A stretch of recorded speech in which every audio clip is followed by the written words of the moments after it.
తెలుగుదేశం వ్యవస్థాపక అధ్యక్షులు స్వర్గీయ నందమూరి తారక రామారావు గారు.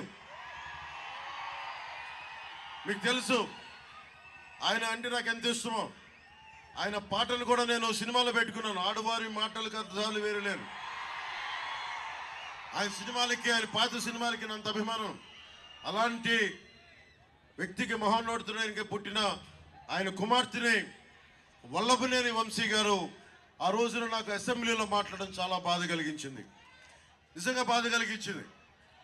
అరే, మీకు చంద్రబాబు గారితో విభేదాలు ఉండటం వేరు, లోకేష్ గారితో విభేదాలు ఉండటం వేరు, కానీ వచ్చి నిజంగా పాపం భువనేశ్వరుని గారిని ఆ విధంగా కించపరిచేలా మాట్లాడటం నాకు చాలా చాలా బాధ కలిగించింది. జనసేన ఊహించుకోండి, భువనేశ్వరుని గారిని అంటే నా సోదరుని అన్నట్టే, భువనేశ్వరుని గారిని అన్నట్టు నా సోదరుని అన్నట్టే.